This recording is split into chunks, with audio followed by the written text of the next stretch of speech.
जब देश जागेगा सिर्फ एक विभाग में इस्तीफा नहीं बल्कि सारे विभागों में बदलाव आएगा।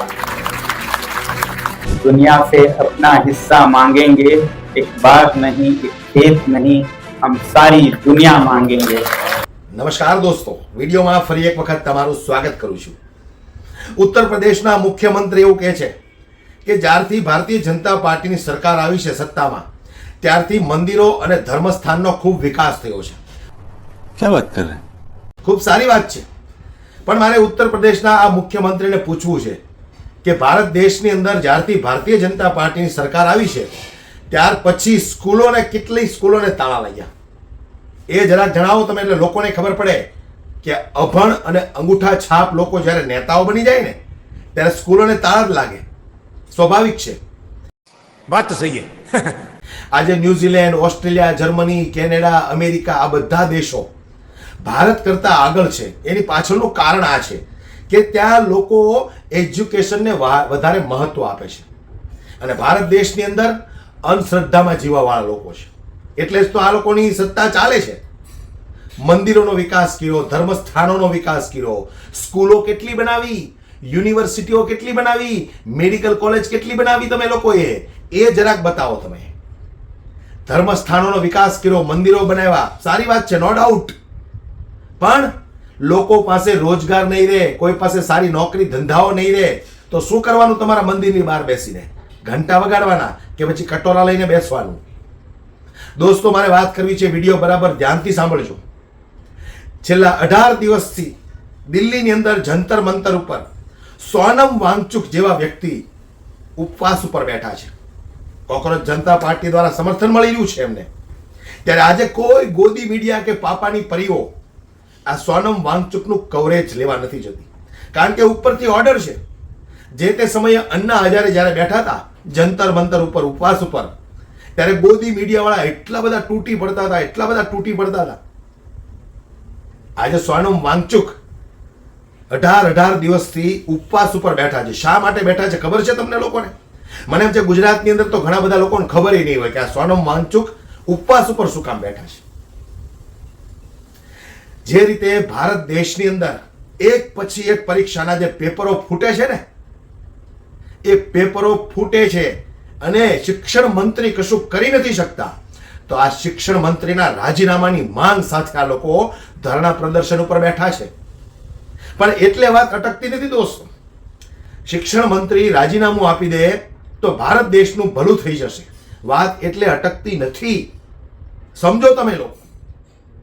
આજે તમે જુઓ, ફરજી ડિગ્રીઓ લઈને લોકો ડોક્ટરો બની જાય, એન્જિનિયરો બની જાય છે, ત્યાર પછી શું થાય છે? તમે 1 મિનિટ માટે વિચાર કરો, કોઈએ પૈસા ખવડાવીને કે ફરજી ડિગ્રીઓ બતાવી આ સત્તા આ શાસનની અંદર ડોક્ટર બની ગયો, ત્યાર પછી તમારા બાળકોનું જો ઓપરેશન કરશે તો તમારા બાળકના કેવા હાલ થશે? કોઈ મોટો કોન્ટ્રાક્ટર બની ગયો, એન્જિનિયર બની ગયો, પુલ બનાવશે, પુલ ધરાશાય થશે, નીચે તમારા જ પરિવારના કોઈ આવશે તો કેવા હાલ થશે? એટલા માટે સોનમ વાંગચુકનું એવું કહેવું છે કે જે લોકો આ ધરણા પ્રદર્શન ઉપર અમે ઉપવાસ કરી રહ્યા છીએ એ માત્ર ધર્મેન્દ્ર પ્રધાનના રાજીનામાથી વાત પૂરી નથી થતી, લોકોએ જાગવું પડશે, આગળ આવવું પડશે। કારણ કે જે રીતે બાળકો નીટની એક્ઝામની તૈયારીઓ કરે છે ત્યાર પછી જે પેપરો ફૂટી જાય છે ને, એ વેદના માત્ર એમના પિતાને જ ખબર હોય। જે રીતે સોનમ વાંગચુક જંતર મંતર ઉપર ઉપવાસ ઉપર બેઠા છે, ત્યારે અમદાવાદથી એક પિતા જેમના બાળકે નીટની એક્ઝામની તૈયારી કરી અને ત્યાર પછી પેપર ફૂટી ગયું, એમના બાળકે શું પગલું ભર્યું, આજે એ પિતા જંતર મંતર ઉપર પહોંચે છે, સોનમ વાંગચુકની પાસે પહોંચે છે અને સ્પષ્ટ શબ્દોમાં એવું કહે છે કે મારા બાળકને ખોટી રીતે તમે યાદ ન કરો। એ કહાનના પિતા એક રુદન કરે છે। કહાન પ્રશાંત કુમાર પટેલ અમદાવાદથી દિલ્હી જાય છે, અભિજીત દીપકેને એમના પુત્ર કહાનનો ફોટો આપે છે અને ત્યાર પછી જે દ્રશ્યો, એક 25 સેકન્ડનો સમય કાઢીને તમે આ વિડીયો એક વખત સાંભળો। ये सब उनको दहशत गर्द एग्जाम क्लियर हो गई होती ना, એક પિતા પોતાના દીકરાની હાથમાં તસવીર અને આંખોમાં ભરાયેલા આંસુ સાથે અમદાવાદથી દિલ્હી જંતર મંતર પહોંચે છે. કદાચ આ દ્રશ્ય જ કોઈનું દિલ પીગળાવી દે. દિલ્હીના જંતર મંતર પર કોકરોચ જનતા પાર્ટીના ધરણા ચાલી રહ્યા છે. શિક્ષણ મંત્રી ધર્મેન્દ્ર પ્રધાન, રાજીનામું આપો.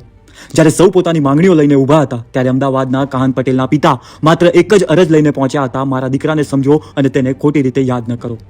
ગત 18 જૂને નીટની તૈયારી કરતો વિદ્યાર્થી કાહન પટેલ આ દુનિયા છોડીને ચાલ્યો ગયો, પરંતુ તેના પિતાના દિલમાં આજે પણ એક જ સવાલ ગુંજી રહ્યો છે કે મારો દીકરો બીજા વિદ્યાર્થી જેવો જ હતો, તો તેને આતંકી કેવી રીતે કહી શકાય? કોકરોચ જનતા પાર્ટીના ફાઉન્ડર અભિજીત દીપકેને મળીને તેમણે પોતાના દીકરાનો ફોટો બતાવ્યો અને ભાવુક અવાજમાં કહ્યું, આ તસવીર લોકોને બતાવો.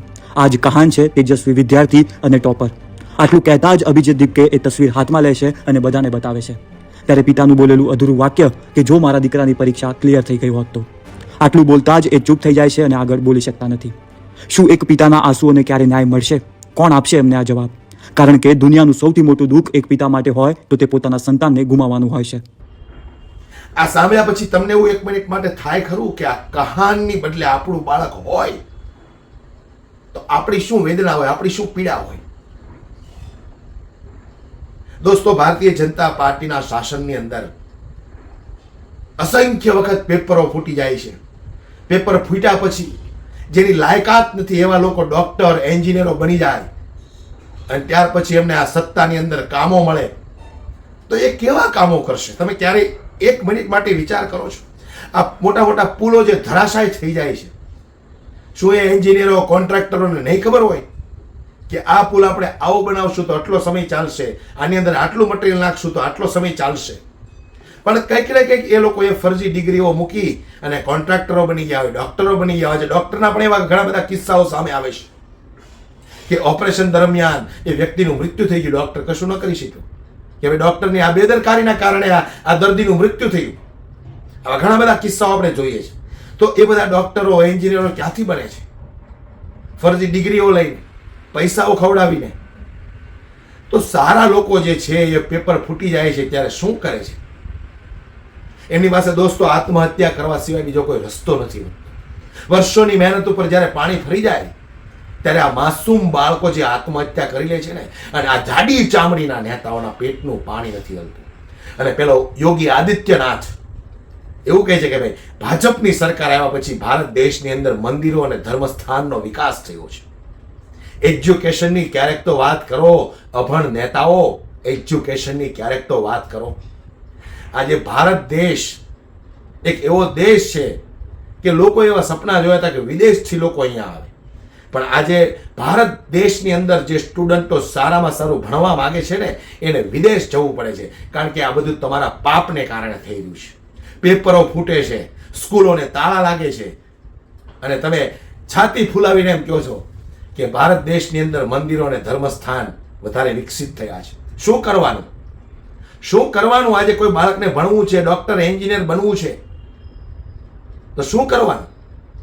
મંદિરની બહાર જઈને ઊભું રહેવાનું, ભગવાનને પ્રાર્થના કરવાની, એ રીતે બની જશે ડોક્ટર, એન્જિનિયર, કલેક્ટર. શરમ આવી જોઈએ. તમને લોકોને શરમ આવી જોઈએ કે વારંવાર તમે એકની એક સરકારને મત આપો છો. આ એનું પરિણામ છે. આજે સોનમ વાંગચુક જેવા વ્યક્તિ ધરણા પ્રદર્શન ઉપર 18 દિવસથી બેઠા છે. આ જાડી ચામડીની સરકાર, જાડી ચામડીના નેતાઓ ના પેટનું પાણી નથી હલતું. વિચાર કરો દોસ્તો તમે.